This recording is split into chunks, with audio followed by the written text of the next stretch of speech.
Pessoal, boa noite. Conseguem me escutar? Boa noite. Boa noite, professores. Boa noite. Ai, que bom. Bom, eu vou gravar essa aula de hoje a pedido da professora Cíntia e vou deixar para vocês na plataforma, mas ela pediu que eu fizesse a lista de presença no final, porque a frequência vai ser validada para quem assistiu a aula síncrona, tá? Então, eu vou começar com vocês para a gente não atrasar, não comprometer o horário. E aí, no final, eu pego o nome de todo mundo que está aqui para a gente poder lançar a frequência depois. E aí, depois vocês, caso algum colega não esteja aqui, se vocês puderem avisar, mandar o link, por favor. Tem esse link, que ele deve durar até às 7h30, 7h40, e depois a gente tem um outro link, porque esse vai cair, e aí eu já até mandei para vocês os dois, que aí a gente entra na sequência, tá? E aí, qualquer dúvida, vocês me chamam por aqui também. Podem abrir o áudio e me chamar em qualquer dúvida de vocês, porque às vezes eu não consigo ver o chat. Então, obrigada por terem entrado numa terça-feira de carnaval um pouco atípica. Eu tentei trazer para vocês um pouco do resumo do que a gente falou na semana passada, da bromato, continuando agora com a parte um pouco mais específica das análises. Na semana que vem, a gente deve ver um pouco de segurança de laboratório e de análises, para que na outra semana a gente comece com a aula prática, lá no laboratório de vocês, provavelmente no laboratório de química, mas daí eu aviso todo mundo certinho antes e mando o cronograma para vocês. Então, a professora Cíntia deve ter comentado, eu fui efetivada como docente na semana passada, então eu serei a docente de vocês nessa disciplina. Eu acredito que tenho alguns colegas aqui que fará outra disciplina comigo. Amanhã tem nutrição e saúde, na quinta-feira a gente tem nutrição e saúde, a gente tem nutrição e dietética e tem alimentos e composição de alimentos. Então, eu serei a docente nessas 4 disciplinas de terça a sexta-feira, tá? Então, na terça-feira a gente vai estar junto. E a minha proposta para essa disciplina é que a gente sempre tenha teoria sobre determinado assunto e, na sequência, aula prática, para que vocês consigam visualizar. Ainda mais que a gente está falando de métodos químicos, fica bem mais claro quando a gente tem a prática. E a gente vai dividir a turma em grupos, né? A gente vai usar 2 laboratórios de química simultâneos para aula prática, e nós vamos fazer a divisão para uma turma ter a prática no primeiro horário e uma outra turma no segundo horário, quando houver as aulas práticas, tá? E aí eu até comentei com vocês na semana passada sobre algumas análises que a gente poderia fazer. Eu fui no laboratório, o laboratório é muito completo, então a gente consegue fazer umidades, resíduo mineral fixo, proteínas, lipídios, carboidrato a gente faz por diferença, e tem algumas outras técnicas que a gente também, tendo a viabilidade dentro do cronograma, a gente consegue fazer, tá? Então, eu acredito que vai ser bem legal essa parte de teoria e na seguida a prática para ficar claro para vocês, tá? Vou passar aqui, vou só compartilhar minha tela. Eu ainda não estou com acesso ao AVA de vocês. Eu estou assistindo, eu consigo visualizar o AVA pelo login da professora Cíntia. Mas assim que acabar a aula, eu peço para ela compartilhar lá para vocês terem acesso ao material, tá bom? Estão conseguindo ver já o meu slide, gente?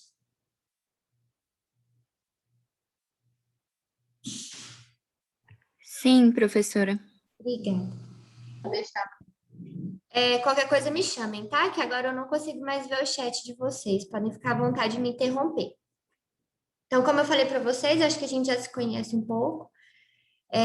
Meu nome é Bárbara, eu sou nutricionista e tenho uma experiência nessa parte de composição centesimal de alimentos, tanto na parte de frutos do cerrado, como de preparações, enfim, é um pouco da proposta que a gente vai trazer para a disciplina. Sou nutricionista no Hospital de Urgências e estou agora com vocês como docente, estou terminando um doutorado também na área de medicina tropical.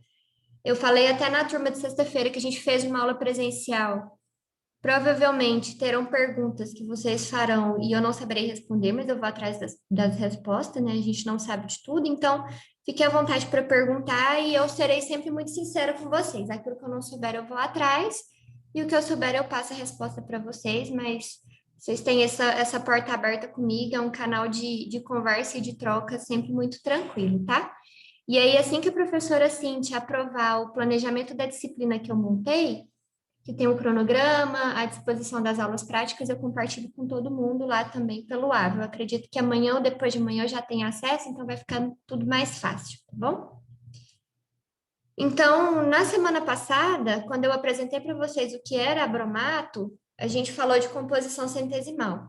Hoje é para a gente entrar um pouco mais a fundo no que é essa composição centesimal, como que ela é feita e os métodos que são feitos para ter essa composição, né? Então, são análises que vão sempre mostrar para a gente o valor nutritivo ou calórico do alimento, bem como a proporção dos nutrientes sempre em relação a 100 gramas do produto. Então, quando eu falo de centesimal, vem dessa ideia de 100 gramas do produto, tá? A gente pode expressar isso, os resultados das análises, também em porcentagem, porque eu estou falando sempre, isso é muito importante, em 100 gramas de produto. E ela permite a gente conhecer a disponibilidade dos nutrientes, assim também as suas composições, as características físico-químicas, né? Então, vocês já viram lá, por exemplo, que proteína ela tem uma composição de nitrogênio. Então, é um dos fatores que participam da técnica de determinação de proteína. A gente usa esse nitrogênio, determina esse nitrogênio da amostra, faz um fator de conversão para ter a quantidade de proteína. Então, o embasamento das técnicas são físico-químicas e assim a gente consegue determinar os nutrientes daquele alimento. A gente consegue também conhecer os alimentos em termos de composição de microbiologia e os termos nutricionais que são importantes. E isso vai, então, agregar as orientações nutricionais, que serão orientações mais próximas com a parte de segurança alimentar. Né? E aí é importante a gente lembrar do conceito de segurança alimentar e nutricional, que é um alimento de quantidade e qualidade. Eu preciso ofertar um alimento que seja seguro do ponto de vista nutricional. E isso tem que ser um alimento, então, isento de toxinas, de contaminação, enfim. Então, isso daqui faz parte dentro da bromatologia. É uma parte que casa bromato com a saúde pública e também com a nutrição e dietética, que faz esse cálculo nutricional de indivíduos também, tá?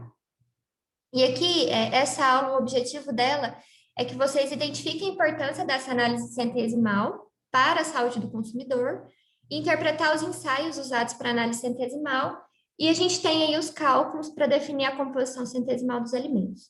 Hoje a gente vai falar dos cálculos de maneira bem abrangente, no sentido de médio, desvio padrão por cálculo. Por quê? Porque cada aula, a gente vai ter uma aula para determinação de umidade, uma aula para determinação de cinzas, uma para proteína, uma para lipídios, uma para carboidrato. Cada metodologia vai ter ali no final o seu cálculo específico, são fórmulas, né? A gente coloca ali os dados que foram utilizados, então, por exemplo, para fazer a determinação de proteína, a gente usa ácido sulfúrico. Então, a quantidade de ácido sulfúrico que foi utilizado na análise, ela faz parte do cálculo. Então, cada análise tem uma fórmula específica, o que vai ser comum para todas, é só que no final a gente tem que fazer médio e desvio padrão, tá? Deixa eu só admitir aqui mais 3 colegas. Aí, acho que deu certo. Tá. Esse daqui é um infográfico que mostra basicamente quais são os componentes dessa composição centesimal. Então, o primeiro é o que vai ser o nosso ponto de partida sempre que vocês forem fazer composição centesimal, que é a umidade. Então, é a primeira análise que a gente faz e é uma das medidas mais importantes, tá? O que é a umidade? Eu pego a alimento in natura ou industrializada, a preparação que eu quero fazer a análise, e vou tirar ali toda a umidade desse alimento. Quando eu tiro essa umidade, eu vou começar a trabalhar com uma base seca, ou seja, um alimento sem umidade.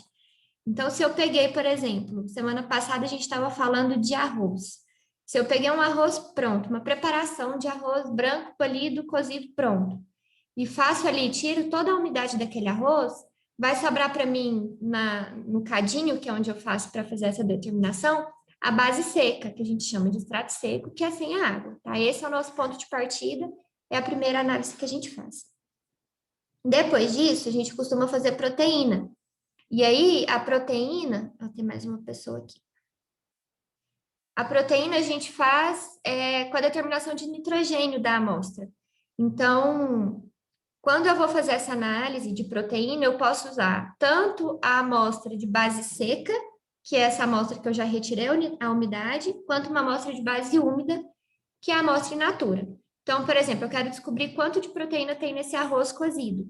Eu posso usar o arroz cozido sem umidade, e aí eu vou ter um cálculo específico para esse arroz de base seca, ou eu posso fazer no arroz cozido normal, que é um arroz de base úmida, e aí eu vou ter um outro cálculo, que aí eu já tenho a umidade entrando na conta, tá? A próxima análise que a gente faz são as cinzas ou resíduo mineral fixo, desculpa.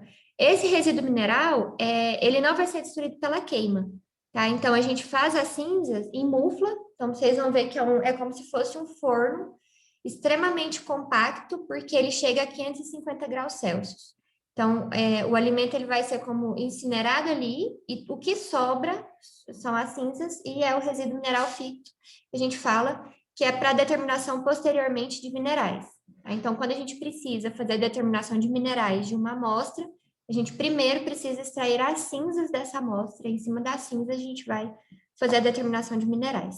Nos laboratórios universitários, a fins de graduação e também até mesmo de mestrado, a gente não tem muitos meios para determinação de minerais. A gente faz realmente a extração das cinzas e quando precisa fazer minerais, a gente procura um laboratório específico, especializado nesse tipo de análise, tá?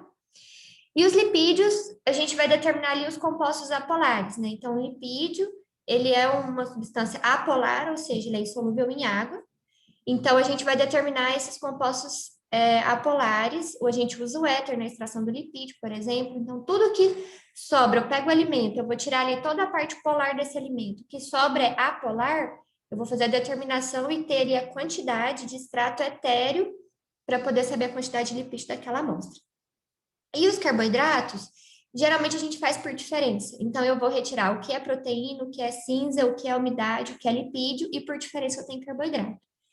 Existem meios analíticos de determinar carboidrato? Existem, a gente consegue fazer, mas não é tão comum, tá? É comum e é aceito na literatura a gente fazer carboidrato por diferença.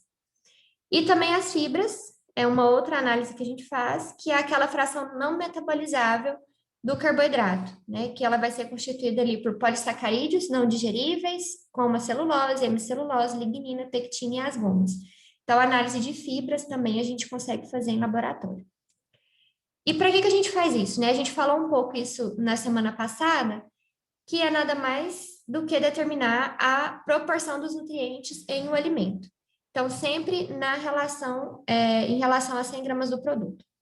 Então, o objetivo desse tipo de análise vai ser reconhecer a disponibilidade, as suas características físico-químicas, a composição dos nutrientes e a importância da variedade e diversidade dos alimentos na dieta dos indivíduos e da coletividade. Então, por exemplo, a gente fala, não sei se a gente comentou sobre isso na semana passada, de ter, igual tem essas modas que acontecem muito na nutrição, de, por exemplo, uma fruta que não é do nosso hábito, é extremamente cara, porque não é uma fruta tropical, por exemplo, a gente pega um blueberry, um goji-berry, caro, e aí por quê, né? Qual que é a composição desse alimento? É um alimento rico em carotenoides. Não, não é carotenoides. É um alimento rico em antioxidantes. Não, é um alimento rico em vitamina C. O que esse alimento tem? E aí eu descubro qual que é o poder do alimento, vamos assim dizer, né? Que a gente costuma chamar isso de compostos bioativos. Qual que é o composto bioativo que tem nesse alimento que justifica que ele seja empregado e tenha esse benefício para determinada população? Será que eu não tenho fruto sazonal que consegue me trazer a mesma coisa, muito mais viável economicamente? Então, é uma das importâncias da gente fazer essa análise. Elas são necessárias para elaborar os programas de nutrição, de saúde e de educação. E a gente falou na semana passada também de jatobá, né? Até a gente comentou isso no final da aula. Quando a gente faz essa análise de espécies nativas, né, no nosso estado a gente tem o cerrado com várias frutas nativas. Mas isso em cada região, cada estado, não só Brasil, mas mundo, tem as suas características, os seus frutos, as suas espécies regionais. E isso precisa ser estudado e explorado, né? Porque tem uma importância socioeconômica e um grande potencial para aquela população. Então, ela vai ser importante para agricultura, indústria, marketing, sendo que o Brasil, gente, ele tem uma biodiversidade pela nossa vasta extensão territorial enorme e ainda tem muitos alimentos que não foram estudados. Então, a gente tem aí, como a gente já comentou, um campo muito grande para pesquisa na área de alimentos, para a gente descobrir o potencial bioativo de determinado alimento ou não. Às vezes ele não tem um potencial bioativo, às vezes esse alimento ele tem fatores antinutricionais. É importante a gente também descobrir quais são esses fatores, né? Para poder, de fato, aproveitar isso daí. Tem mais uma pessoa aqui. Aí. Bom, na nutrição, então, é super importante para a gente poder ter como subsídio o diagnóstico do estado de saúde e nutrição de uma população por meio da avaliação do consumo alimentar. Como assim? Se a gente pega, estou fazendo um plano individual aqui, estou atendendo em consultório, e eu preciso calcular uma dieta para aquela pessoa, que tem, por exemplo, é uma pessoa que tem insuficiência renal crônica em tratamento conservador, ou seja, ela tem uma insuficiência renal crônica, não faz hemodiálise. O que essa pessoa precisa fazer? Ela precisa restringir a ingestão de proteínas.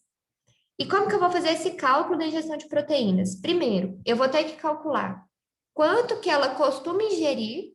Então ela costuma ingerir, vamos pensar, 2 gramas de proteína por quilo de peso. E ela precisa consumir 0,6 a 0,8 gramas de proteína por quilo de peso. Eu, nutricionista, só consigo ter esse cálculo do que ela costuma consumir e do que ela precisa consumir graças às tabelas de composição de alimentos que me dão esses valores. Então, eu vou somar lá o que é o hábito dela de consumir e vou saber, de fato, quanto que essa pessoa consome desse determinado nutriente, tá? A mesma coisa quando a gente fala de dislipidemias, que a gente precisa fazer uma restrição, um cuidado melhor em relação a colesterol. Quando a pessoa tem excesso de triglicérides, a gente precisa olhar bem a parte de carboidratos, diabetes, né? A pessoa tem anemia ou mulher em período fértil que perde muito sangue durante a menstruação, a gente precisa também fazer o cuidado em relação ao ferro, fibra para o intestino. Então, assim, cada situação específica vai me dizer o nutriente que eu preciso olhar com mais atenção. Isso a nível individual. E quando a gente fala de população, aí a gente está falando de políticas públicas para atender aí uma demanda de população nacional. Beleza? E aí esses cálculos, então, eles são feitos com base nos cálculos de composição feitos em laboratório. Acho que eu consegui pôr todo mundo dentro da sala. Se tiver alguém esperando aí, gente, vocês me avisem, por favor. E aí eu falei para vocês de compostos bioativos e esses fatores antinutricionais. Não sei se vocês já ouviram falar dessas duas coisas. Talvez compostos bioativos sejam mais comuns a gente ouvir. O que é composto bioativo? É aquele composto que vai ter um efeito benéfico no organismo, no tecido ou numa célula. Ou seja, é como se fosse o poder do alimento, eu costumo falar assim, né? Então, o jatobá mesmo. Qual que é o composto bioativo que o jatobá tem? A fibra. Ele tem uma quantidade de fibra muito alta, a gente viu isso no artigo, e consegue ser, então, um modulador ali de regularização do funcionamento intestinal, enfim. Se eu tenho o piqui, por exemplo, o piqui ele é rico em carotenoides. Carotenoides fazem parte do nosso sistema de defesa antioxidante. Então, é um composto bioativo. A cúrcuma, né? O composto bioativo da cúrcuma é a curcumina, ela que tem o potencial ali anti-inflamatório, antimicrobiano, enfim. Então, cada alimento que a gente tem o hábito de falar, estimular o consumo, ele tem ali algum nutriente, algum ingrediente que faz com que ele seja ali, que ele exerça esse potencial, esse papel, esse poder na nossa alimentação. E por outro lado, a gente tem os antinutricionais, esses fatores antinutricionais. Vocês já devem ter ouvido falar, por exemplo, de quem tem problema renal, algum problema no rim, não pode consumir carambola. Vocês já devem ter ouvido falar sobre isso. Por quê? Porque a carambola, ela produz um fator antinutricional, que no caso é o oxalato, que é tóxico para o rim. E quem tem insuficiência renal é pior ainda, porque essa pessoa não vai conseguir excretar esse oxalato da maneira que deveria. Então, são fatores, são substâncias que, quando elas estão presentes em um alimento, elas podem inibir a ação de outra ou prejudicar o nosso organismo, como taninos, os oxalatos que eu falei, nitratos, fitatos, os inibidores de protease e os glicosídeos cianogênicos. Então, por exemplo, a gente pode ter no mesmo alimento fatores antinutricionais e compostos bioativos. E eu preciso também entender a biodisponibilidade de nutrientes quando eu combino dois alimentos, como o caso de cálcio e ferro. O cálcio e o ferro, eles brigam pela absorção. Então, se eu tenho uma pessoa que tem anemia, por exemplo, e eu estou aumentando a quantidade de ferro na alimentação, e ela consome o cálcio junto com o ferro, eles vão brigar pela biodisponibilidade e o ferro não vai ser absorvido como deveria ser. Tá? Então, por exemplo, comer chocolate depois do almoço. Eu coloquei ali carne vermelha, uma excelente fonte de proteína, que tem ferro biodisponível, carne, no feijão, enfim. E aí depois do almoço ela come chocolate. Aí o ferro e o cálcio vão brigar pela biodisponibilidade, tá? A mesma coisa, a cafeína e o ferro também brigam pela disponibilidade. Já por outro lado, a vitamina C ajuda o ferro. Então os dois trabalham em sinergia. Então a gente precisa conhecer esses fatores dos alimentos, como que esses compostos eles se organizam para a gente não desperdiçar e não integrar esses alimentos de maneira errada em horários errados. Tá? Então é importante a gente conhecer. E a gente só consegue conhecer esses compostos bioativos e os fatores antinutricionais por meio da bromatologia também, que são esses ensaios, esses estudos dos alimentos, tá? Dúvidas até aqui, gente? Ou tá tranquilo? Vou seguir, pode? Pode seguir, professora. Obrigada. Então, em cima disso, dessas análises, nós temos as tabelas de composições de alimentos, que eu acredito que vocês já tenham manuseado alguma. Elas são avaliadas. Eu acho que está faltando. A gente ganhou mais 40 minutos aqui, gente. Eu acho que a aula não vai cair. Se não cair, a gente continua aqui.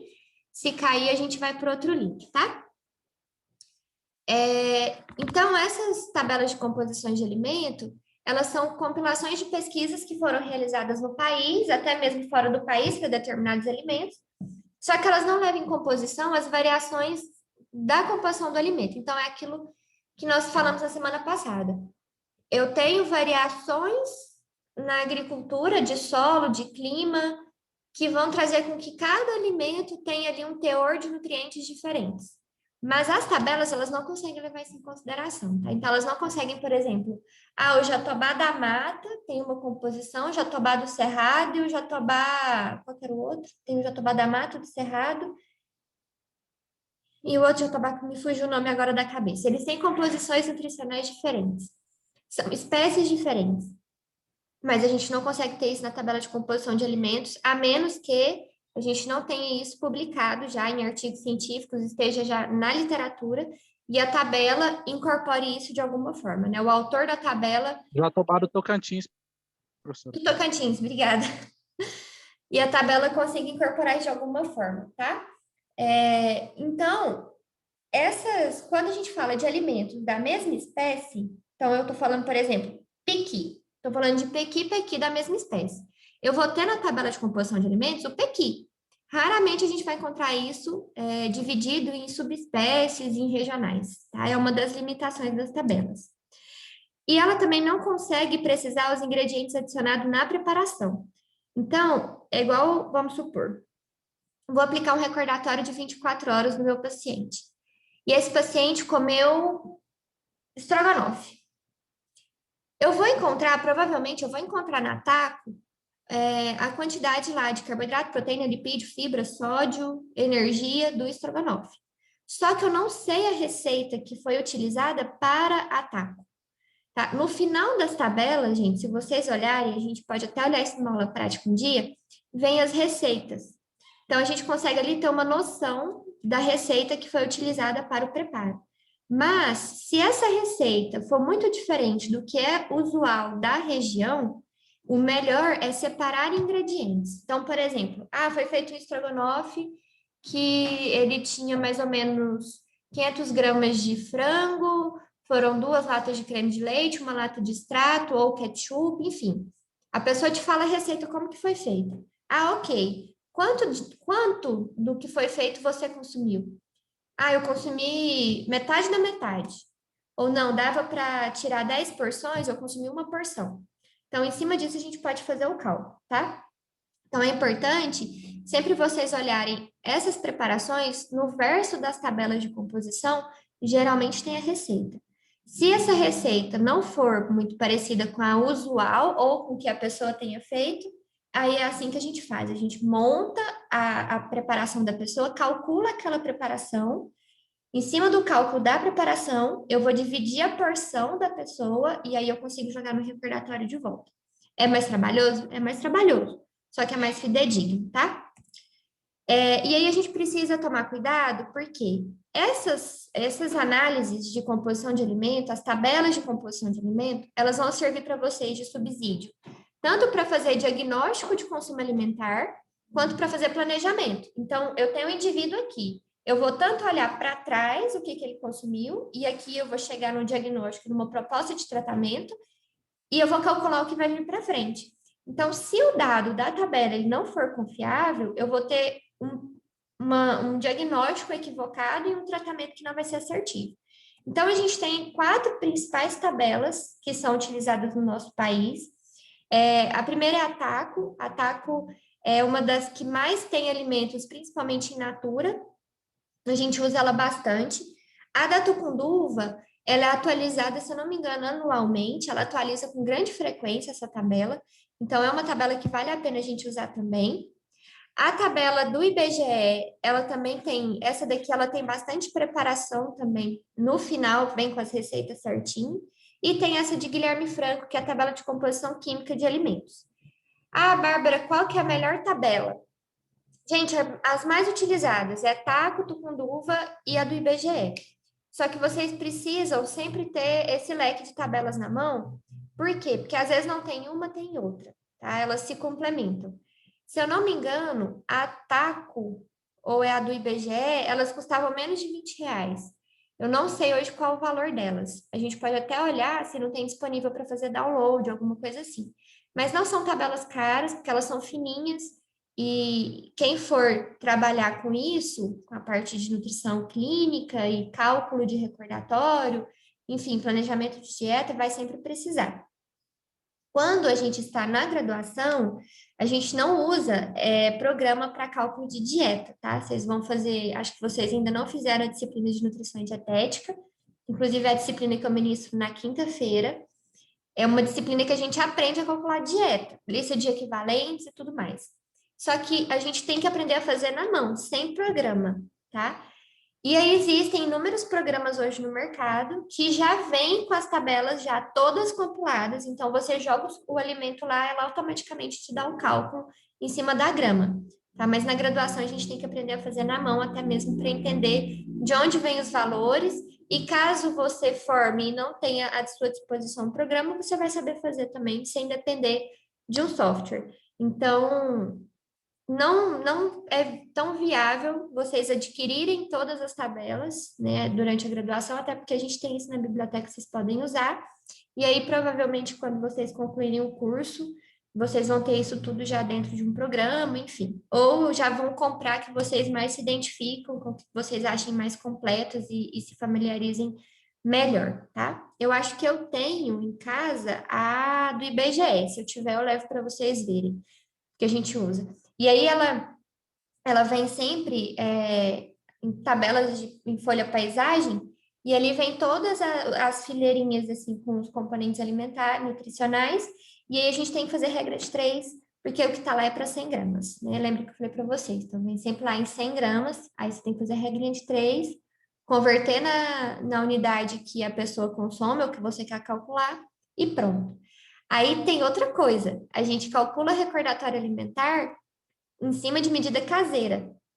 Então, tem que ter também a conversão de medida caseira para grama. Eu preciso saber quanto que é uma colher de sopa, quanto que tem uma colher de chá, enfim, Isso daí vocês também vê na disciplina, se eu não me engano, em técnica dietética, você já tem uma noção boa de medidas caseiras, tá? Então, a gente precisa fazer essa conversão também de medida caseira para grama, e quando a gente tiver o grama, vai ter que converter, fazer a regra de 3 de 100 gramas para a gramatura que vocês precisam. E aqui eu achei bem legal esse fluxograma, ele mostra bem certinho quais são os componentes da composição centesimal. Então, eu tenho que o teor de minerais do aquele alimento está nas cinzas, o ponto de partida da composição é a umidade, a fração não metabolizável está presente nas fibras, os compostos glicosídicos, né, os açúcares, estão nos carboidratos, os compostos apolares estão nos lipídios e os compostos nitrogenados nas proteínas. Então, é basicamente isso daqui, é um resumão da composição centesimal de um alimento, sempre começando da umidade, tá bom? E aí, como que surgiu, né, essa composição centesimal? De onde vem isso? Isso começou em 1864, historicamente, foi criado esse método aí de composição centesimal na Alemanha, em que a ideia era, você tem um alimento, tira a água desse alimento, você tem a matéria seca. E aí você separa dessa matéria seca o que é orgânico e o que é inorgânico. O inorgânico são as cinzas, que é o que a gente faz de resíduo mineral fixo. O que é orgânico, eu vou separar em compostos nitrogenados ou não nitrogenados. O que é nitrogenado? Proteína, então já tirei proteína. O não nitrogenado, eu vou ter ou carboidrato ou lipídio, o extrato etéreo ou os carboidratos. Tiro o extrato etéreo, eu vou ter ou os extratos que não são nitrogenados e as fibras, que são os que não são digeríveis. Então, esse daqui é um esqueminha do método de Wende que mostra para a gente como que o alimento ele é dissecado nessas etapas. E aí é a sequência mais lógica para a gente fazer essa análise da composição centesimal. Umidade, cinzas, proteínas, lipídios e carboidratos e, por último, fibra, se for fazer. Então, essa é a sequência. Porque aí você vai separando ali do alimento. Uma dúvida. Bárbara, vamos supor, eu peguei o alimento. Tem mais alguém entrando. Aí. Eu peguei o alimento, então vamos supor. Eu peguei uma galinhada para fazer a composição centesimal da galinhada. Eu vou fazer a umidade dessa galinhada. O que sobra da umidade, que a gente faz, gente, numa tampinha assim de vidro, coloca a amostrinha, são 5 gramas de amostra triturada, a gente vai fazer isso em laboratório, a amostragem. Então, eu faço a amostragem, coloco ali 5 gramas do que eu quero analisar eu não lembro, não é Becker. Como se fosse num cadinho, só que ele é de vidro. E aí isso vai passar para a estufa, né? Então, é como eu falei para vocês, para fazer umidade. Vai para a estufa, esfria, peso. Vai para a estufa, esfria, peso. Até esse peso ficar estável e eu vou ter o resultado pela diferença de peso final pelo inicial. O que sobrou, esse seco, eu posso usar para as outras determinações? Para eu poder fazer isso, gente, se eu quero usar esse extrato seco aqui, que sobrou da umidade, para fazer cinzas, por exemplo, eu tenho que me certificar que a quantidade de gramas que está lá vai ser suficiente para mim. Tá? Eu tenho que me certificar que a amostragem foi feita da maneira correta. Porque se a gente for fazendo em cima do que vai sobrando das análises, então se eu pego da umidade para fazer a cinza, eu tenho que me certificar que todas essas etapas anteriores estão corretas.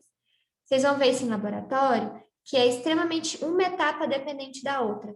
Se eu fiz o peso errado de alguma coisa lá no começo, o meu resultado no final vai estar totalmente errado. E aí é onde eu vou ter aquelas variâncias de desvio padrão muito altas, que vai inviabilizar e eu preciso descartar e fazer tudo do zero. Então, é uma coisa que meu pai sempre falava para mim, faz uma vez, mas faz bem feito, porque senão vai ter que fazer duas. Se errar alguma coisa no começo, no final o resultado não tem como ser diferente, vai dar errado, tá? E são pesos muito pequenininhos, as pipetagens são muito pequenininhas, as dosagens são pequenininhas e precisa ser exato, tá? Então, quais são as vantagens desse método que a gente usa para fazer a composição centesimal? Ele é prático, fácil, de baixo custo, ele é aceito internacionalmente, então a gente faz publicações científicas e revistas internacionais com esse método, e ele é muito usado em produtos comerciais. Então, várias coisas que a gente consome, vários rótulos que a gente conhece foram feitos com essa metodologia. A desvantagem é que separa os alimentos em grupos de substâncias e não em nutrientes, né? Ele não consegue separar bem carboidrato de fibras e a determinação dos componentes e o fator de correção não é preciso. Então, por exemplo, igual eu falei, isso aqui é muito para proteína. A gente vai determinar a quantidade de nitrogênio daquela amostra.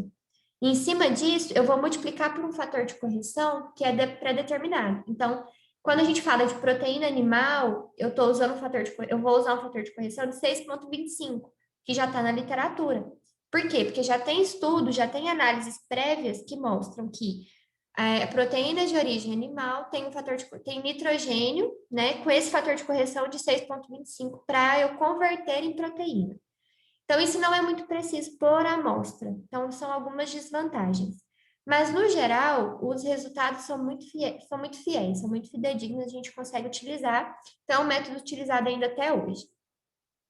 Hoje, a gente consegue avançar, né? Então, a gente usa ainda esse esquema de Wendt, mas a gente consegue avançar porque a gente consegue exprimir de forma básica o valor nutritivo e o valor calórico de cada alimento e a proporção desses componentes. Então, os alimentos a gente pode dividir ele em seis frações, que são as frações a inorgânica e orgânica. Dentro da inorgânica eu tenho água e minerais, né? Então, quando a gente está falando de umidade, eu estou fazendo a determinação da quantidade de água. E as orgânicas, que é proteína, carboidrato, gordura e fibra. Então, são esses 6 componentes do alimento que a gente faz na composição centesimal ainda hoje, tá? Os inorgânicos e os orgânicos. Então, a gente começa a fazer a composição pelos inorgânicos. Primeiro umidade, depois minerais. Depois eu vou tirar proteína, depois gordura, depois carboidrato e depois fibra, nessa sequência, porque a gente consegue ter uma lógica melhor, só vocês lembrarem do esqueminha de Wendt. Com as análises, a gente consegue determinar se o alimento está dentro dos padrões mínimos e máximos encontrados na legislação. E, por convenção, os grupos que vão constituir aí esses alimentos vão ser a umidade ou voláteis, né, que a gente determina em estufa, a 105 graus, o resíduo mineral fixo ou as cinzas, que é onde eu tenho os minerais, os lipídios ou gorduras ou extrato etéreo, tá? Vocês vão encontrar esses 3 nomes e os 3 estão certos, todos se referem à parte apolar do alimento, ou seja, lipídio ou gordura ou extrato etéreo, né? Apolar é tudo aquilo que não é solúvel em água. A proteína bruta ou extrato nitrogenado, carboidrato ou glicídios ou açúcares ou sacarídeos, e as fibras ou as substâncias insolúveis, que são as substâncias que não são digeríveis. Essas são as 6, mais uma vez, né? E aí, quando a gente fala de composição centesimal, mais uma vez aquilo que eu falei para vocês na outra aula. Nós, nutricionistas, a gente tem que ter um maior empoderamento dessas análises, da interpretação dos dados, da análise estatística que a gente precisa fazer nesses dados, porque o farmacêutico também faz, mas o alimento, ele tem que ser do nutricionista, o entendimento do alimento. Então, se eu conheço o alimento se eu disseco um alimento em laboratório, se eu sei o que significa a composição daquele alimento, mesmo olhando uma tabela nutricional, mesmo olhando um rótulo, o entendimento que o nutricionista tem de rótulo, de tabela, de composição química, ela tem que ser muito superior a de qualquer outro profissional, sem desmerecer outros profissionais. Mas lembrando que o alimento, ele é o nosso instrumento de trabalho, né? Então, esse conhecimento dos alimentos que são consumidos nas diferentes regiões do Brasil, ele é um elemento básico para as ações de orientação nutricional e são baseadas em princípios de desenvolvimento local e diversificação, em contraposição à massificação de uma dieta monótona e equilibrada. Então, essa conclusão em relação à composição centesimal diz para a gente o seguinte, gente, não precisa do mundo inteiro consumir blueberry, que no Brasil é R$120 o quilo, sendo que a gente tem o limão, a laranja, a acerola, enfim, várias frutas cítricas que trazem para a gente um composto, um perfil ali antioxidante muito parecido com o blueberry. E é muito mais barato. Então, a gente não tem essa massificação, essa generalização, né? Eu falo que tudo que é muito bom tem que tomar cuidado. Por quê? Porque se a gente pensa No nosso local, se a gente valoriza o regional e o sazonal, que varia com as épocas, as frutas da estação, eu estou valorizando o crescimento da minha região e desenvolvendo isso também do ponto de vista socioeconômico e viabilizando também uma alimentação responsável, adequada, segura para toda a população daquela região. Tá? Então, a gente precisa pensar isso num contexto mais amplo. E aí, eu vou passar para vocês rapidamente um pouco sobre cada um dessas análises, mas sem entrar muito em detalhes, porque a gente vai ter uma aula para cada um deles, tá? Uma aula teórica e uma aula prática. Então, a umidade, como a gente falou, é a medida, uma das mais importantes que a gente faz na bromatologia, está relacionada à estabilidade desse alimento, à qualidade e à composição. Então, por exemplo, a gente pensa vamos pensar em produtos liofilizados. Produtos liofilizados são os produtos em pó, tá? Então, produtos que a gente tirou toda a água dele. Existe um liofilizador de alimentos, é como se for, ele é de bancada, ele não fica no chão, ele não é tão alto, ele vai ter 40 centímetros. Pelo menos o que eu já mexi é assim. E aí você tem bandejas que você coloca ali o alimento que você quer liofilizar. Tem uma tampa e esse liofilizador ele vai entrar em vácuo e toda a umidade desse alimento vai sair. Tá? Ele não é utilizado para determinação de umidade porque a gente não consegue quantificar essa água que sai. Não é por esse aparelho. Mas esse liofilizador, ele é usado em grande escala, de maneira muito maior, pela indústria de alimentos para desenvolver produtos de maior tempo de durabilidade, como, por exemplo, leite em pó. O leite em pó ele é feito assim, e por isso que esses alimentos em pó, eles têm uma duração muito maior, porque eles têm menos água. Onde a gente tem menor atividade de água, a gente tem menor crescimento microbiológico. Tá? Então, isso daí está diretamente relacionado. E aí, a presença de umidade, a presença de água nos alimentos vai afetar a estocagem, embalagem e processamento. Certo? E existem dois tipos de umidade no alimento, que é a umidade de superfície e a umidade absorvida que está no interior do alimento. Quando a gente faz a análise de umidade do alimento, a gente tem que triturar essa amostra, colocar ela esparramada ali nessa vasilhinha que vai dentro da estufa, e aí eu vou conseguir tirar tanto a umidade superficial, que é o que está lá em cima, quanto a umidade que está interna. Por isso que eu trituro a minha amostra, para eu não ter nenhum erro ali na quantificação. Eu preciso também determinar a umidade absorvida desse alimento. Então, o produto dissecado é a fração do alimento que vai estar privado de substâncias voláteis a 105 graus, que foi feita a umidade, tá? Então, todo produto que a gente faz a umidade, que a gente vai chamar ali de base seca, a gente pode chamar também de produto secado, que é um produto que está sem água, né? Ou sem substâncias voláteis, que são substâncias que evaporariam no ambiente. O resíduo mineral fixo são as cinzas. Então, as cinzas, elas não são destruídas pela queima do produto, então a gente faz essa análise em mufla mesmo, a 550 graus. Os cadinhos são pequenininhos assim, a gente usa não sei se é 1 grama, 2 gramas de amostra, triturada também no cadinho, e como a mufla, ela chega a 550 graus Celsius, a gente precisa abrir essa mufla desligada, fria, coloca o cadinho, deixa ele o tempo que ele precisa ficar lá dentro, desliga a mufla, quando ela chegar a menos de 100 graus, que a gente abre, porque senão quando eu abro essa mufla, além do risco de queimar, o cadinho vai trincar na hora e eu vou perder toda a análise, tá? Então, a gente tem que tomar bastante cuidado com isso. O cadinho, ele tem que chegar numa temperatura de mais ou menos 100 graus para que eu possa tirar ele da mufla de maneira segura.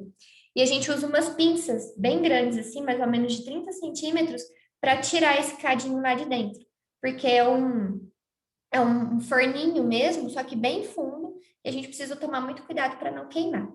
E aí, essa cinza, gente, o processo para a gente chegar até ter as cinzas é bem legal, porque assim, depende muito do alimento. Tem alimento, quando ele tem muita gordura, quando eu coloco ele na mufla pela primeira vez, ele vai formando espuma, e aí a gente faz assim como na umidade, tá? A gente coloca na mufla e retira várias e várias vezes, até o peso ficar estável, e eu poder fazer a determinação de cinzas pelo peso final e o inicial também. E aí ele vai, então, clareando. Eu tenho a amostra, que aí, dependendo, ela pode fazer espuminha, ou ela pode até começar a pegar fogo dentro da mufla, então a gente tem que tomar muito cuidado. E aí, no final, eu tenho esse pozinho, ele é um pozinho acinzentado para branco, não fica um pó escuro. E esse material aqui a gente usa para levar para outros laboratórios ou para continuar e fazer a determinação de minerais. Quando eu tenho material de alta umidade, a gente primeiro precisa fazer a dissecação, ou seja, eu primeiro vou fazer a extração do extrato seco, porque senão eu vou ter aí um sobressalto, né?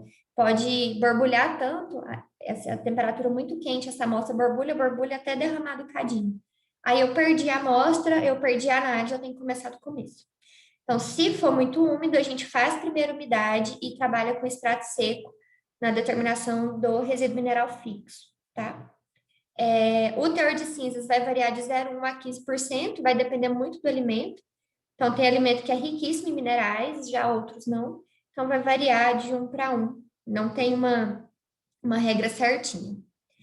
As gorduras, gente, os lipídios, gorduras ou extrato etéreo, eu até trouxe essa foto que é de Soxhlet, é um equipamento que a gente pode usar para fazer gordura, a extração da gordura, ou Bly Dyer, que é o mais comum da gente ver em laboratórios. Eu geralmente uso Bly Dyer, que é uma técnica que foi descrita em 1900 e bolinha, e você coloca também a amostrinha do alimento triturada no fundo do tubo de ensaio, e ali você vai colocando alguns reagentes e deixa esses tubinhos de ensaio, a gente veda bem com veda rosca, põe a tampinha nele, ele vai ficar girando, girando, girando, horas e horas e horas, até misturar totalmente, fazer todo o arraste da fração que é polar, vai sobrar ali para a gente só o que é apolar, né? E a gente continua para até conseguir quantificar essa parte apolar.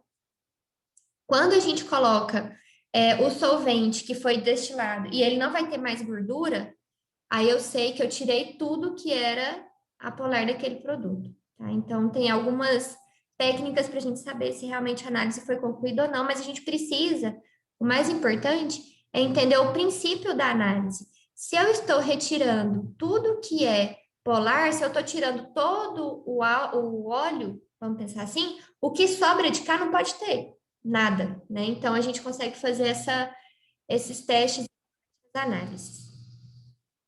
A proteína é um tipo de análise que eu falo que é uma das mais perigosas, a gente tem que tomar muito cuidado para fazer a quantificação de proteína, porque primeiro a gente vai colocar a proteína num tubo de ensaio com ácido, eu acho que eu até falei isso com vocês, a gente vai colocar isso com ácido num bloco de gestor de proteínas, vai a mais de 100 graus com ácido sulfúrico.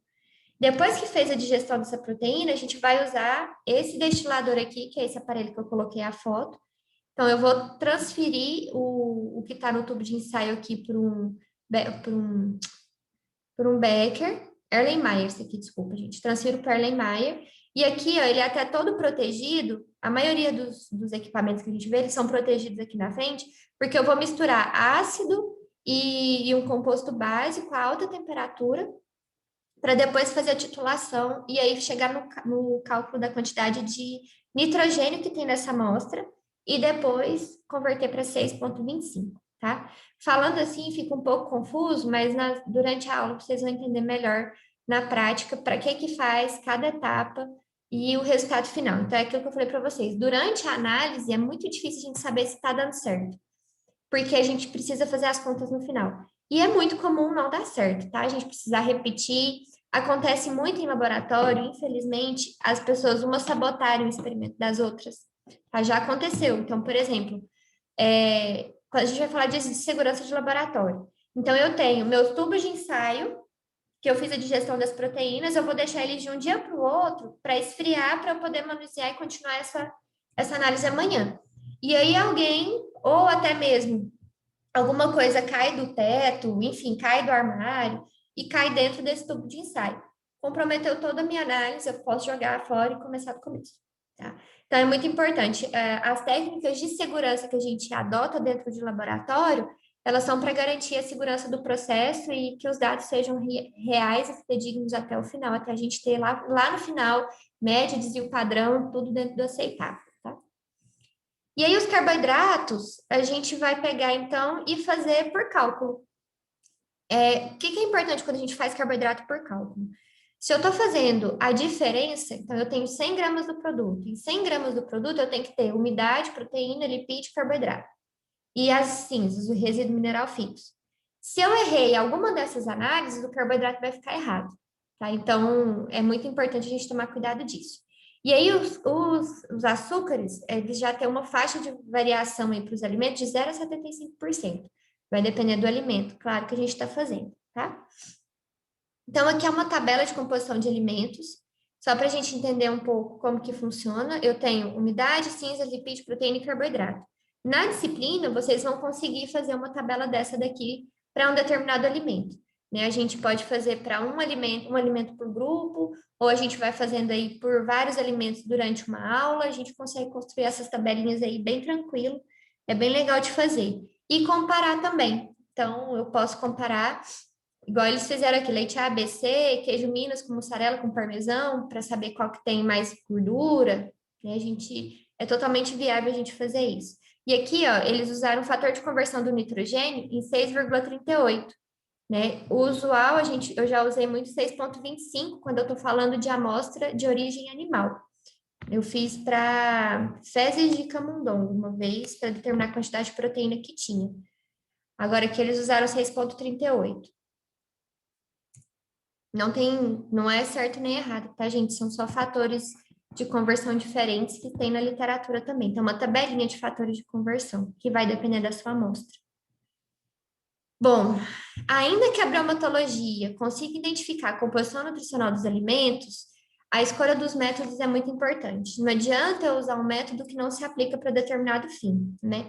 Então, aqui, quando a gente chega na parte final lá, o resultado da análise de alimentos, eu preciso que a execução tenha acontecido dentro do controle de qualidade, que o número de repetições seja viável, que é aquilo que a gente falou, pelo menos 3 repetições por amostra, e que se eu tiver dados que não sejam condizentes com o que eu esperava no final, vamos supor, desvio padrão está muito alto, a média que eu tenho está muito diferente do que está na literatura, ou eu perdi uma repetição, eu preciso rejeitar esses resultados e fazer de novo. Tá? Isso é comum e, na verdade, isso é o correto da gente fazer para não divulgar dados errados. E a gente tem alguns métodos, gente, para análise desses alimentos. Esses métodos, eles precisam ter qualidade, tá? Eles têm que ter qualidade e eles ajudam na determinação da qualidade dos alimentos. São métodos para avaliar a parte nutricional, higiênico-sanitária, sensorial e tecnológica dos alimentos. A composição centesimal é um dos métodos, tá? E ela está dentro aqui dos métodos para determinação da composição química e nutricional. Então, os métodos são vários. A gente não tem só composição centesimal. A gente tem determinação de pH, acidez, a água disponível, a atividade de água disponível naquele alimento, a parte de microbiologia, e aí eu vou passar para vocês aqui um pouquinho sobre cada uma delas. Além de análise sensorial também, que eu não sei se vocês já viram em alguma outra disciplina, que é para a gente avaliar cor, aroma, textura, sabor dos alimentos, tá? Então, os principais métodos analíticos de análise de alimentos são a composição centesimal, que é o que a gente falou até agora. Tem os métodos físicos, que é os eletroquímicos, que usam o potenciômetro, que é o pH. Cromatográficos, que vão fazer avaliação por cor. Espectrofotométricos, que vão avaliar a resistência que tem o comprimento de onda para passar para um alimento, enfim. A gente consegue fazer aqui na espectrofotometria principalmente análise de antioxidante, potencial antioxidante, eu já fiz com espectrofotômetro. Absorção visível, ultravioleta, refratometria, e tem os outros métodos, que é o texturômetro, o penetrômetro e o viscosímetro. Bárbara, para que serve? Gente, cada alimento ou cada objetivo que vocês tenham, vocês vão precisar usar um método ou até mesmo adaptar a sua necessidade ao que você tem dentro do laboratório, tá? Mas são muitos métodos que a gente tem disponível e a gente consegue desenvolver novos métodos conforme o tempo passa. A avaliação microbiológica do alimento é uma disciplina que vocês têm separada, né, de microbiologia, para identificar micro-organismos patogênicos que são deteriorantes e vão indicar condição higiênico-sanitária de determinado alimento, se está viável ou não para consumo. Por exemplo, vamos pensar aqui num queijo fresco vendido na feira. Uma coisa que eu tenho certeza que a gente vai encontrar, se a gente colocar aqui numa placa de Petri, que eu estava tentando lembrar. Se eu coloco na placa de Petri, uma placa de vidro, uma amostra de queijo fresco, de feira, triturada, e vou deixar crescer em um meio para ver se tem crescimento ou não de fungos, bactérias, enfim. A gente vai ter, tá, gente? Principalmente de coliformes fecais. A gente tem. Só, por que a gente faz esse tipo de análise? Para saber se a quantidade que a gente tem, ela está dentro do que é permitido pela população. Pela população não, desculpa, pelos órgãos sanitários, né? Anvisa, enfim. Então, essas análises de água e dos alimentos, a gente precisa fazer mesmo sabendo que vão encontrar micro-organismos patogênicos, tem que estar dentro da quantidade permitida, tá? Isso é muito sério, vocês vão fazer uma disciplina só disso, é uma outra área muito incrível da nutrição para trabalho, para pesquisa, que vale muito a pena. Então, é muito sério no ponto de vista de saúde, do ponto de vista econômico, causa muitas mortes. Então, por exemplo, há uma festa de casamento que 70% da galera teve um surto de diarreia, provavelmente alguma coisa contaminada que comeram, né? Então, as avaliações microbiológicas ali não estava dentro do que a gente esperava, alguma coisa aconteceu. Aí a microbiologia vem para isso. E aí a gente tem também as avaliações sensoriais. As avaliações sensoriais, elas vão sempre olhar para o interesse, tá? Para saber qual que é o interesse. Ah, eu quero fazer uma avaliação de cor, eu quero fazer uma avaliação de textura, de sabor, de aroma do alimento. Então, elas são feitas para isso. Elas são muito utilizadas em indústrias para desenvolvimento de novos produtos. Ah, então vamos lá, criar uma barra de cereal de jatobá. Será que essa barra vai ser aceita? Aí existem testes sensoriais para avaliar sabor, provavelmente o visual, ou a textura, a cor dessa barra. Então, eu posso fazer essas análises, que muitas são subjetivas, mas que no final, mesmo subjetivas, eu consigo fazer ali uma média. Então, são formulários, vocês vão ver isso mais para frente. Então, vamos supor, estou fazendo uma análise sensorial da água. Então, eu vou entregar para a pessoa que está fazendo a análise dentro de um laboratório. A cabine, vou mostrar para vocês, é assim, ó, como se fosse uma salinha pequenininha, e dependendo do que essa pessoa está avaliando, eles vão ligar uma luz vermelha ou verde. Então, se a pessoa não pode ver o alimento, eles ligam uma luz vermelha, você vai avaliar o cheiro, o sabor, a textura do alimento, tá? E vai ter uma fichinha que você vai de 0 a 10 ou de 0 a 5, enfim, depende do teste, para poder avaliar aquele alimento. E aí você precisa ter várias pessoas testando para que no final você faça uma média da avaliação desse alimento, da característica que você está olhando. Existem vários testes de análise sensorial, tá? A gente vai ver isso dentro da disciplina, é bem legal. Dá para fazer em várias coisas. Então, por exemplo, eu quero fazer uma análise de 3 sucos diferentes, o suco A, B e C, 3 marcas diferentes, eu quero saber qual que é mais aceito do ponto de vista de paladar. Eu quero saber qual que é mais aceito do ponto de vista de cor. Então, a gente faz essas análises, tem várias coisas aí, a gente vai ver certinho cada um deles. Então, a gente ainda tem, por exemplo, cor e textura, a gente consegue medir objetivamente. Eu falei para vocês de texturômetro. O texturômetro é um equipamento que mede a resistência que ele encontra ao perfurar um alimento. E aí ele vai me dar esse em número. Já outras características, a gente não consegue fazer com equipamento. Então, a gente precisa fazer de maneira subjetiva, tá? Então, por exemplo, o sabor, o aroma, tá? A gente precisa fazer de maneira de pessoas, e aí um N grande para eu poder ter uma média ali de avaliação aceitável.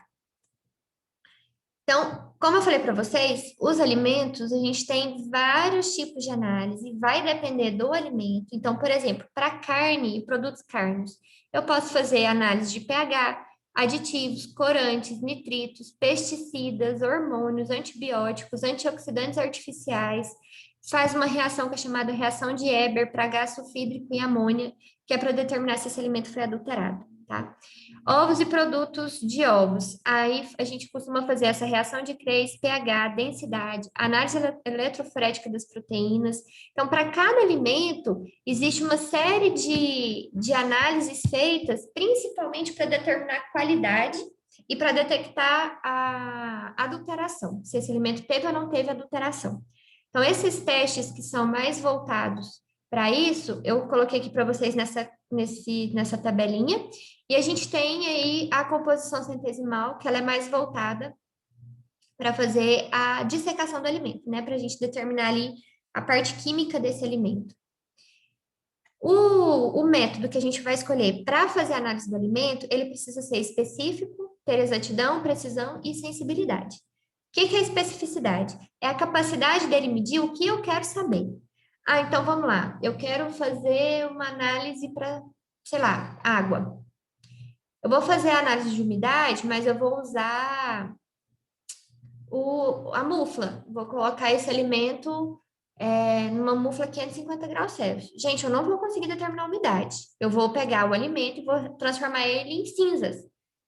Não é só a umidade que eu estou tirando. Eu estou tirando tudo desse alimento, carboidrato, proteína, lipídio. Então, esse método para a umidade não foi específico, tá? Isso que é especificidade. A exatidão, ela vai medir sempre para mim, o resultado ele tem que estar próximo do resultado real que já foi predefinido antes. Então, se está na literatura, estão lá em todas as tabelas de alimento, que maçã tem, vamos supor, 70%, 80% de água, e eu vou fazer isso em laboratório, eu preciso achar uma coisa parecida. Não exato, né? Eu preciso estar próxima do que já está na literatura. Ah, não, gente, eu achei que a maçã tem 30% de água. Peraí, que tem alguma coisa errada. Ah, provavelmente teve algum erro na análise, que esse dado seu não está conseguindo conversar com o que está na literatura, não foi exato. A precisão, ela vai ser aquele menor desvio padrão possível. Então, se eu fiz uma maçã, em 3 maçãs a mesma análise, eu espero que as 3 sejam muito parecidas. Por quê? Elas foram feitas pelo mesmo pesquisador, sobre mesmas condições, no mesmo dia, no mesmo horário, no mesmo equipamento. Então, a gente espera que sejam iguais. Ou, se não iguais, muito parecidas. Acontece de ser igual? Acontece. Mas, como eu falei para vocês, a gente usa as soluções, tudo em quantidades muito pequenininhas. Então, um erro de pipetagem, ou às vezes 0,01, né, que não é nenhum erro, mas é normal, vai fazer com que o resultado no final seja diferente. Por isso, a gente aceita os desvios padrões que estão dentro de cada análise ali, o limite aceitável. Os valores que estão muito fora vai mostrar para mim que a minha análise não foi precisa, então eu preciso refazer. E a sensibilidade é quando eu mudo a concentração de um analito e eu vou mudar totalmente a resposta lá no final.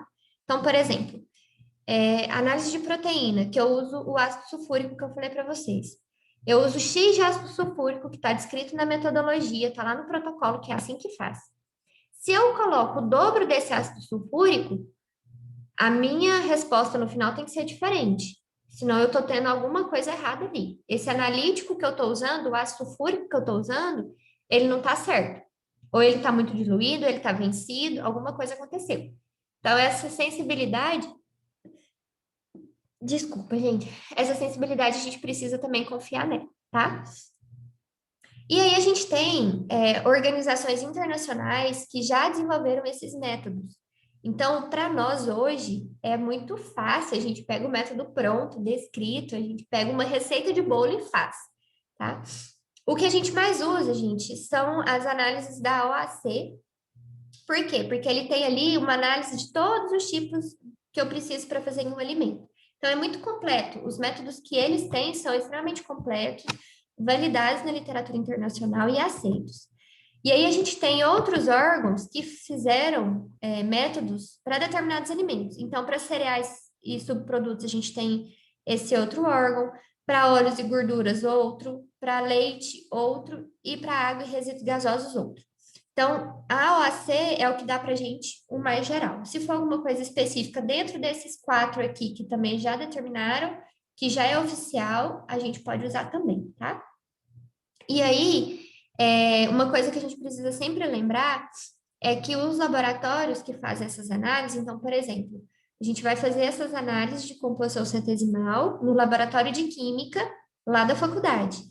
Esse laboratório, ele é credenciado no órgão responsável, os equipamentos estão calibrados, a gente tem vidrarias, tudo certinho, preparado pela própria universidade. Então, a gente tem lá o responsável técnico de química, os equipamentos, eles são calibrados, são as vidrarias corretas, porque aí só assim, gente, eu consigo ter um resultado fiel. Só que, além de tudo isso, a faculdade tem todo esse preparo. E a gente precisa ter o preparo do aluno, do professor. A gente precisa seguir as medidas de segurança, todos os protocolos dentro de um laboratório. Tá, aquilo que eu falei para vocês. O laboratório, geralmente, ele não tem janelas muito voltadas para uma área muito movimentada, ele não costuma ter relógio, ele não costuma ter barulho. Então, a gente está ali no laboratório, é o momento de estar presente. Porque se eu me distraio com alguma coisa, a chance de errar e a chance de eu me colocar em risco é muito grande. Então, a gente tem lá aquele chuveiro lava-olhos, se acontecer alguma coisa, corre para lá, né? Então, tem toda uma parte de segurança laboratorial que é muito importante e está diretamente relacionada com a qualidade dos resultados. Não tem como a gente ter resultado fidedigno sem segurança de laboratório. Uma vez aconteceu, eu não tinha, onde eu fazia a pesquisa, a gente não tinha espectrofotômetro.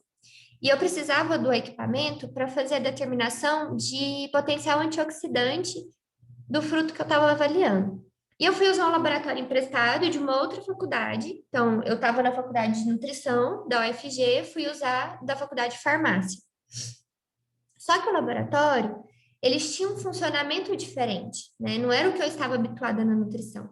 E a balança analítica, que é uma balança de precisão, ela ficava numa bancada que era junto à porta. Então, a pessoa batia a porta, a balança também sofria ali o impacto daquela porta batendo.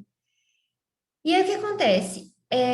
São medidas muito pequenininhas. Então, eu não conseguia uma pesagem que fosse feita da maneira correta. Sempre variava muito, porque a balança ela não estava calibrada. E era impossível deixar uma balança calibrada do lado de uma porta que toda hora bate, né? Então, vocês podem reparar, em laboratório, geralmente as bancadas elas são mais ou menos dessa altura, assim. Por quê? Da balança. Porque aqui embaixo, usualmente tem areia para trazer estabilidade para essa balança. Então, tudo é pensado da maneira de funcionar o mais correto possível. E aí eu tentei fazer, mas não deu certo a análise, chegou no final, os resultados não foram legais, eu tive que refazer. Só que eu conversei com o professor responsável, falei, professor, eu acredito que a porta batendo toda hora, a balança não esteja calibrada. E isso faz toda a diferença.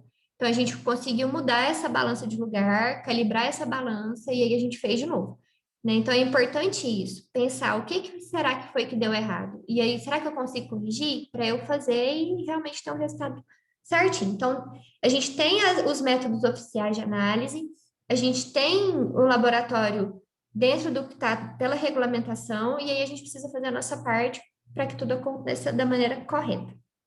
No Brasil, a gente tem o Instituto Adolfo Lutz, que é um laboratório nacional de referência animal, que vai trazer para a gente sempre pareceres, metodologias adaptadas, tudo que a gente precisa de normas referente a essas análises, tá? E ele está vinculado aí ao Ministério da Agricultura, o Ministério da Saúde e a Anvisa. Então, no nosso país, é o Instituto Adolfo Lutz, que a gente fala, né, o IAL, que traz para nós essas normativas, os protocolos e as metodologias traduzidas já para o nosso país. Bom, gente, dúvidas? Deixa eu ver se eu consigo aumentar aqui. Ou não dúvidas? Vivos? Nenhuma, professor. Tudo tranquilo até aqui. Obrigada. Professora, Oi. quando a gente for para o laboratório, né? E for fazer as análises. Aí, assim, eu não sei se eu perdi, mas a gente vai pegar um alimento que a gente vai escolher, né? Determinar ele. E aí a gente vai, cada processo a gente vai pegar, vamos supor que a gente pega uma maçã. Então, cada processo vai ser uma parte diferente ou a gente sempre vai usar a mesma parte? Vamos supor, eu peguei e fiz primeiro o cálculo lá dos minerais, isso, umidade e tudo. E aí depois eu vou passando para os outros ou eu faço diferentes? Isso, a gente tem duas opções que a gente pode até conversar e ver o que vocês preferem. A gente pode pegar uma preparação, então, por exemplo, Vamos pegar uma galinhada ou um arroz doce, ou a gente divide essa preparação em grupos. Cada grupo tem uma preparação específica. Então, um grupo faz de galinhada, um grupo faz de arroz doce, um grupo, enfim. E aí, cada aula a gente pega um pouquinho daquilo ali, faz a amostragem e faz a determinação, e no final da disciplina a gente constrói uma tabela de composição centesimal daquele alimento. Ou a gente pode ir fazendo por aula. Então, para aula de umidade, vamos fazer com frutas. Então, cada grupo faz com uma fruta. Para aula de lipídios, a gente pode fazer com queijos. Cada grupo faz com um queijo diferente, a gente compara. A gente tem essas duas opções. As duas, no final, vão dar um resultado legal. Que a gente vai ter, se eu não me engano, nós vamos conseguir ter 6... A gente vai ter mais de 6 grupos, porque vocês são em 40. A gente vai ter 20... 3, 6... A gente vai ter uns 12 grupos, 10 a 12 grupos. Então, de todo jeito, vai ficar legal. A gente pode fazer as comparações por alimento ou a gente pode fazer por preparação. Quando a gente faz, eu até pensei em a gente fazer assim, por exemplo, para umidade, um determinado tipo de alimento, para proteína, um outro. Porque, por exemplo, proteína é legal a gente fazer quando tem muita proteína, que aí vocês conseguem ver melhor. Então, a gente pega carne, frango, ovo, enfim. Cada grupo faz com um alimento. Então, eu tinha pensado em fazer mais ou menos desse jeito. O que vocês acham? Eu acho que fica bom, porque, igual você falou, né? Quando a gente for estudar aquela coisa específica, né? Tipo, a umidade, às vezes é interessante uma fruta, porque vai ter muita umidade, né? Acho legal. E aí, assim, eu sempre vou avisar vocês. Então, semana que vem, a nossa aula, eu até quero ver com a Cintia se a gente pode fazer aula presencial, para a gente falar um pouco de segurança de laboratório, apresentar as normas para vocês e a gente vai falar de amostragem, tá? A gente vai falar como que determina a amostra. Aí, na outra semana, a gente já começa com a umidade. Então, a gente vai ter ali uma parte de umidade teórica e prática. E assim a gente vai em todas as aulas, até depois no final a gente vai ter, no final da disciplina, a gente vai estudar análise sensorial, que são essas análises que eu falei para vocês, para a gente avaliar cor, sabor, textura do alimento, enfim. E a gente estuda também um pouco de legislação nessa área de composição dos alimentos. Mas basicamente a disciplina ela é composta assim. E aí eu gosto de casar muito com a prática, porque igual eu falando para vocês como que é feito, eu acho que fica muito vago, né? Acho que o legal é vocês irem, vocês mesmos fazerem, fazer a pesagem, fazer a pipetagem. Vocês já tiveram aula em laboratório? Vocês já conhecem vidrarias, alguma coisa assim? Sim, Já sim, a professora. gente teve em bioquímica. Ah, tá. Então vocês já pipetaram, vocês já sabem Becker, Já. vocês já fizeram? Sim, Então tá bom. Que aí é bom que a gente já ganha um tempinho, a gente pode ir para as coisas mais avançadas nessa área. E aí, eu acho que vocês já têm, né? Separar um jaleco para isso também. E aí, mas na semana que vem a gente fala certinho. Aí, se vocês toparem, na semana que vem a gente faz a aula presencial, que aí eu quero até apresentar para vocês o laboratório, mostrar lá como que vai ser, para passar essa organização da disciplina para vocês já. Presencialmente eu acho que é mais viável. O que vocês acham? Professora, Oi. em relação ao cronograma, será as 2 primeiras aulas teórica e as outras 2 prática, todas as terças? Não, a gente vai ter semana que vai ser só teórica, tem semana que vai ser só prática, e tem semana que vai ser teórica e prática. Vai depender muito do tema da aula. Então, igual semana que vem, a ideia é que a gente faça uma parte. Se for presencial, aí a gente precisa dividir a turma, né? Vai uma metade no primeiro horário, metade no segundo horário. Mas eu vou conversar com a professora Cíntia para ver se é possível a gente fazer desse jeito. Eu vou fazer aula com vocês presencial para o laboratório. Professora, Oi. a senhora tem alguma base de como vai ser com os alunos que escolheram ficar pelo EAD? No caso dessas aulas? A gente vai sempre colocar as aulas teóricas aqui na plataforma E a professora Cíntia me passou que as práticas é que a gente vai fazer atividades para equivaler ao que seria a prática lá na unidade. Entendi. Então, Obrigada.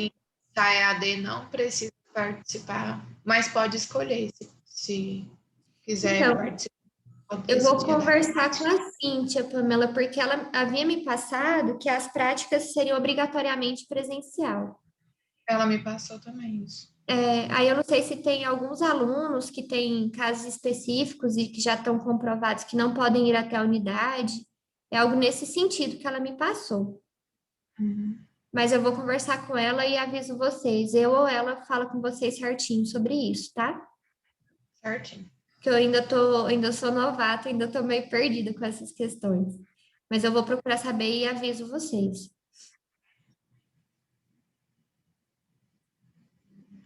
Aí, na semana que vem, eu vou perguntar para ela essa possibilidade de a gente fazer aula presencial e de apresentar o laboratório para vocês, a gente fazer a parte de segurança de laboratório no laboratório.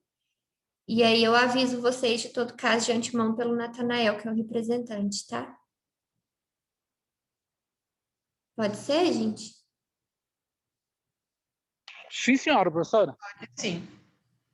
Obrigada, então. Deixa eu ver se tá todo. Eu tenho os nomes aqui, deixa eu ver se vai faltar alguém, vocês me avisam.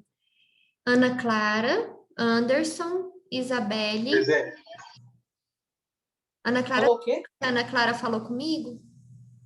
Isso, tô aqui. O Anderson tá aqui. Isabelle, Presente. Vitória Santos, Presente. Fernanda,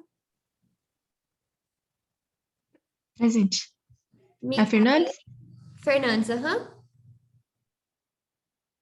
Micaelen, Presente. Mariana, Presente. Eulália Moraes, Presente. Ana Luísa, Presente. Mônica Fleury,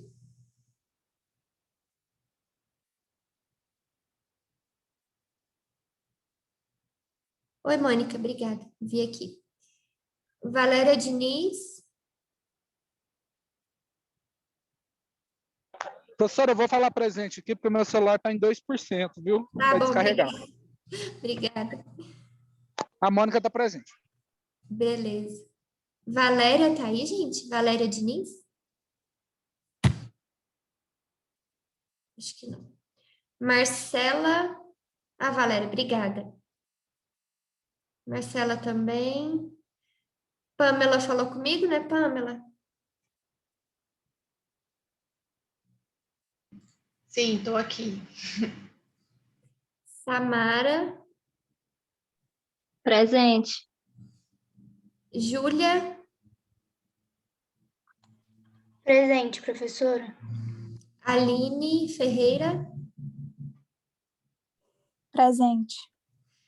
Tieme. É Tieme mesmo que fala? Me corrija se eu falei errado. Presente. Tiene. Obrigada. Luanda. Presente, professora. Milena Macedo. Presente. Milena Lúcio. Presente. Fernanda Lobo. Presente. Tem alguém que eu não falei o nome, gente? Professora, eu acho que você não anotou meu nome mais cedo, porque eu entrei atrasada. Ah, tá bem. Deixa eu só... Mas eu acho que sim. Tem alguém que eu não falei, gente? Falei todo mundo, né? Só tem o Natanael de homem nessa turma? E o Anderson? O Anderson estava aqui mais cedo. Certo. Pessoal, então eu fico assim de trazer para vocês uma resposta. Eu vou conversar com a professora Cíntia. Na semana que vem, se a gente pode fazer assim, presencial, para apresentar o laboratório para vocês, para a gente conversar melhor. Até porque no presencial a gente consegue ter mais interação, né? Aqui a aula fica muito... Eu acho que ela fica muito sozinha, a gente fala muito sozinho. E aí no presencial a gente consegue conversar melhor. E aí eu dou um retorno para vocês pelo Natanael, mas eu vou deixar anotado aqui meu e-mail pessoal, porque eu ainda não tenho e-mail institucional. Assim que eu tiver, eu passo para vocês. E aí, se vocês tiverem alguma dúvida, vocês podem falar comigo, tá, gente? Eu estou à disposição de vocês.